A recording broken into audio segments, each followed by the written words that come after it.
नशामुक्त भारत अभियानांतर्गत 24 जून 2025 रोजी कफ परेड पोलीस ठाणे आणि नशाबंदी मंडळ महाराष्ट्र राज्य यांच्या संयुक्त विद्यमाने एक विशेष कार्यक्रम आयोजित करण्यात आला।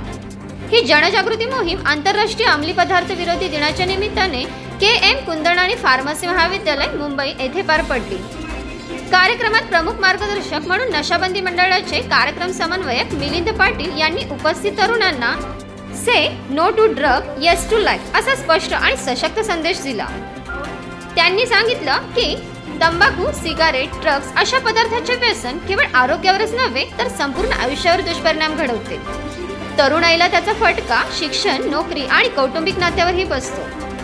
मिलिंद पाटील यांनी यावेळी आवाहन केलं की आपल्याच परिसरात अंमली पदार्थांचा वापर आणि विक्री थांबवण्यासाठी सर्वांनी सतर्क राहावं आणि प्रशासनाला सहकार्य करावं।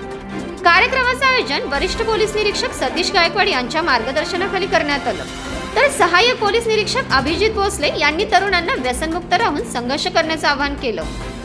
त्यानंतर बॅगबे बस डेपो परिसरात आणि गणेश मूर्ती नगर भागात पोलीस अधिकाऱ्यांनी स्थानिक रहिवाशांना अंमली पदार्थाचे दुष्परिणाम समजावून सांगितले।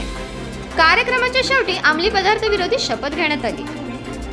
व्यसन सोडा, माणसं जोडा, कारण जीवन खूप सुंदर आहे। ताकि भारत का युवा वर्ग नशामुक्त जीवन यापन कर सके और वे समाज के रचनात्मक एवं महत्वपूर्ण सदस्य बन सके।